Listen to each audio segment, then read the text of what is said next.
Bonjour à tous, merci de nous rejoindre pour une semaine aux Amériques. Au sommaire de cette édition, le dénouement probable de l'affaire Ethan Patz. Ce petit garçon de 6 ans disparu en 1979, l'événement avait profondément bouleversé l'Amérique.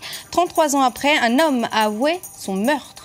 Romney face à Obama pour la présidentielle américaine, c'est ce qui s'annonce après la large victoire de Mitt Romney au Texas. Nous ferons une plongée dans l'Amérique profonde à l'occasion des 500 miles d'Indianapolis. Enfin, le Chili se prépare au scénario du pire. Le pays le plus exposé au risque sismique a évacué 500 000 personnes, un exercice de simulation grandeur nature. Celui qui a traumatisé l'Amérique a peut-être désormais un visage. 33 ans, jour pour jour après les faits, un homme avoue le meurtre du petit Ethan Patz. Le 25 mai 1979, ce garçonnet de 6 ans disparaissait sur le chemin de l'école.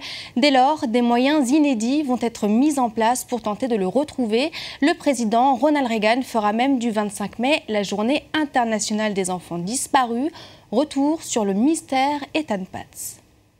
On connaît désormais l'affiche, ce sera Obama versus Romney. Après sa victoire à la primaire du Texas, Mitt Romney s'est assuré l'investiture américaine pour la présidentielle de novembre. Score, 71% des suffrages texans. Il franchit ainsi la barre des 1140 délégués nécessaires pour s'imposer cet été à la convention républicaine. Désormais, son objectif est autre, convaincre tous les électeurs américains de ne pas reconduire Barack Obama pour un second mandat.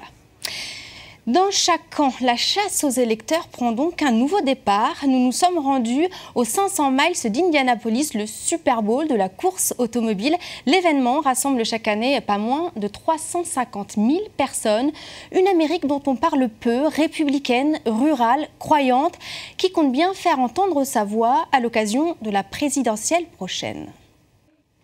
Véritable fléau au Pérou, la violence faite aux femmes. 1 sur 2 serait victime de violences conjugales. Plus de 150 d'entre elles en sont mortes en 2011. Pour tenter d'endiguer le phénomène, une loi a dû être votée.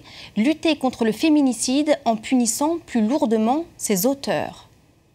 Un séisme de magnitude 8 ou 9 avec à certains endroits un risque de tsunami. Le Chili vit en état d'alerte quasi permanent. C'est le pays le plus sismique de la planète.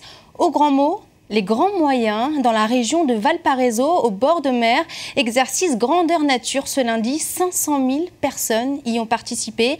Une évacuation fictive qui rassure, mais n'empêche pas la peur. C'est la fin d'une semaine aux Amériques. Merci à vous tous de l'avoir suivi. À bientôt et l'information continue bien sûr sur France 24.